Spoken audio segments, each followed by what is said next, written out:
Hello millionaires అందరికీ నమస్తే.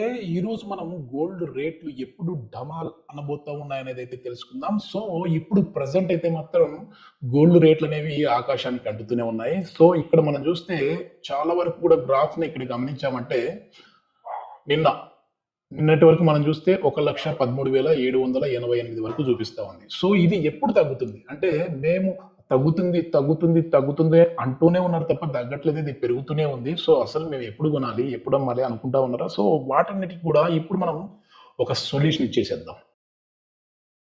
అసలు బిట్ కాయిన్ వచ్చింది అని అంటే మార్కెట్లోకి గోల్డ్ రేటు డమాల్ అని పడిపోతుంది అంటున్నారు. సో ఇదంతా కూడా ట్రంప్ మామ మీదనే డెసిషన్ మేకింగ్ కాబట్టి ఆయన మీద ఆధారపడి ఉంటుంది. సో బంగారు నిల్వలకి సంబంధించి పూర్తిగా మొత్తం అమ్మేసేసి బిట్ కాయిన్ రూపంలో తెచ్చుకుందాం అనుకున్నారంటే మాత్రం గోల్డ్ రేటు ఉన్నట్టుండి పడిపోతుంది. కానీ సిల్వర్ మాత్రం ఎప్పటికీ పడేలా లేదు. ఎందుకంటే గోల్డ్ అనేది కేవలం మనకు ఒక ఇన్వెస్ట్మెంట్ పర్పస్కి, అదేవిధంగా ఆభరణాలకి మాత్రం వాడుతూ ఉంటాం. కొన్ని కొన్ని మెడికల్ కాంపోనెంట్లలో చాలా రేర్గా వాడుతూ ఉంటారు.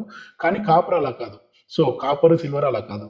ఇవి ఏంటంటే ఆర్నమెంట్స్ తయారు చేయడంలో ఉపయోగిస్తూ ఉంటారు. తర్వాత ఎలక్ట్రిక్ వెహికల్స్ వచ్చిన తర్వాత వాటిలో ఉపయోగిస్తూ ఉంటారు. తర్వాత వచ్చేసేసి సోలార్ కి సంబంధించిన ఇండస్ట్రీస్లలో ఉపయోగిస్తూ ఉంటారు. కాబట్టి ఈ సిల్వర్ డిమాండ్ అనేది ఇప్పుడు పెరుగుతూనే ఉంటుంది. సో అసలు బిట్ కాయిన్ అంటున్నారు కదా, బిట్ కాయిన్ అంటే ఏంటి, అసలు దాని వాల్యూ ఇప్పుడు ఎంత ఉందనేది చూద్దాం.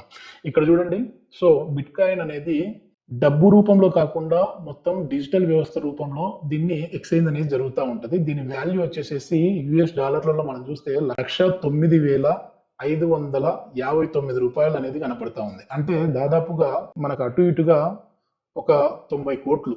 సో ఇక్కడ మనం ఒక్కసారి దీని వాల్యుయేషన్ చూద్దాము. దీనికి వచ్చేసేసి మన ఇండియన్ రూపీలో కన్వర్ట్ చేస్తే 97 కోట్లు, అంటే దగ్గర దగ్గర 100 కోట్లు అనుకోండి. ఈ 100 కోట్ల రూపాయలకు సంబంధించి అంటే 2 బిట్ కాయిన్లు మనకు తగిలినాయంటే మాత్రం 200 కోట్ల ఆస్తి వచ్చినట్టే. అసలు ఈ బిట్ కాయిన్ అనేది ఎట్లా పనిచేస్తూ ఉంటుంది, ఎందుకు దీనికి ఇంత డిమాండ్ వస్తూ ఉంది అనేది అయితే ఒకసారి చూద్దాము. బిట్ కాయిన్ అంటే లావాదేవీలు కంప్యూటర్లో నెట్వర్క్ల ద్వారా సురక్షితంగా పరిశీలించబడతాయి. అంటే డబ్బు రూపేణా ఒకరి నుంచి ఒకరికి చేతికి ఇచ్చేది అయితే కాదు, డిజిటల్ కరెన్సీ కాబట్టి దీనివల్ల లావాదేవీలు ఆన్లైన్లలో ఈజీగా జరుగుతూ ఉంటాయి. బిట్ కాయిన్ పంపడము లేదా స్వీకరించడం కోసం ఒక పర్స్ అంటే డిజిటల్ వ్యాలెట్ అనేది అవసరం. మొత్తం అంతా ఇదన్నీ గమనించే మన మోదీ గారు వచ్చేసేసి ఆన్లైన్ వ్యవస్థని, డబ్బులు అనేది చేతి నుంచి కాకుండా డిజిటల్ వ్యవస్థను అయితే తీసుకొని వస్తున్నారు. చాలా మంది కూడా ఇప్పుడు అందుకే చేతిలో ఎక్కువ డబ్బులు పెట్టుకోరు. సో భౌతిక రూపం లేదు దీనికి, ఇంటర్నెట్ ద్వారానే పంపిణీ జరుగుతూ ఉంటుంది. డిసెంట్రలైజేషన్ ఇది బ్యాంకులు లేదా ప్రభుత్వాల పేరిట కాకుండా ప్రపంచవ్యాప్తంగా ఉన్న కంప్యూటర్ల నెట్వర్క్ల ద్వారా నడుస్తూ ఉంటుంది. బ్లాక్ చైన్ బిట్ కాయిన్ లావాదేవీలో నిల్వ చేయబడే ఓ ప్రత్యేకమైన డిజిటల్ లేజర్ ఉందంట. సో ఇది మొత్తానికైతే బిట్ కాయిన్ వాల్యూ అనేది చాలా హైలో ఉంటుంది. ఇది ఎప్పుడైతే మార్కెట్లోకి అందరికీ అవైలబుల్లోకి వచ్చి ఇది ఉంది అని అంటే మాత్రం బంగారు ధర అయితే తగ్గిపోయే విధంగా ఉంటుంది. సో బంగారు మీద మరి పెట్టుబడి పెట్టకూడదా అని అనుకునే వాళ్ళు, పెట్టకూడదని కాదు, బంగారు మీద కూడా పెట్టండి. కానీ బంగారు మీద మాత్రమే కాకుండా సిల్వరు, కాపర్ మీద కూడా పెట్టారంటే రాబోయే రోజుల్లో వీటికి కూడా డిమాండ్ అయితే బాగుంటుంది. సిల్వరు, కాపరు, స్టీలు అంటే బంగారు పెడుతూ మీ దగ్గర ఉదాహరణకి ₹1,00,000 ఉన్నాయనుకోండి, 1,00,000 తీసుకెళ్లి బంగారు మీద ఇన్వెస్ట్మెంట్ పెట్టకండి. అంటే నేను షేర్ మార్కెట్ గురించి చెప్తున్నాను. సో లేదు, మీరు ఒక తులం బంగారు కొనాలంటే ఇప్పుడు దగ్గర దగ్గర ₹1,14,000 ఉంది కాబట్టి అట్లా మీరు తీసుకోవచ్చు. కానీ షేర్ మార్కెట్లోకి వచ్చారు అని అంటే మాత్రం ఒకేసారి లంసమ్ అమౌంట్ బంగారు మీద పెట్టకుండా బంగారు మీద వచ్చేసేసి లార్జ్ క్యాపిటల్ లాగా చూసేసుకొని దాన్ని సేఫ్గా ఒక ₹50,000 పెట్టండి. తర్వాత సిల్వర్ మీద వచ్చేసేసి ఒక 25,000 లేదంటే 30,000 పెట్టండి. తర్వాత కాపర్ మీద వచ్చేసేసి ఒక 10,000. తర్వాత స్టీల్ మీద ఇప్పుడు మార్కెట్లో అంటే నేను ఉదాహరణకి చెప్తా ఉన్నాను. ఇప్పుడు టాటా స్టీల్ ఉంది, కొంచెం తక్కువలోనే అందరికి అందుబాటులో ఉంది. సో అట్లాంటి స్టీల్ మీద వచ్చేసేసి ఇంకా రిమైనింగ్ ఎంత ఉంటుంది, 20,000 ఉంటుంది. ఆ 20,000 ఉంటుంది. అక్కడ మనకి ఏంటంటే ఒక సేఫ్ గేమ్ లాగా ఆడినట్టు ఉంటుంది మనకి.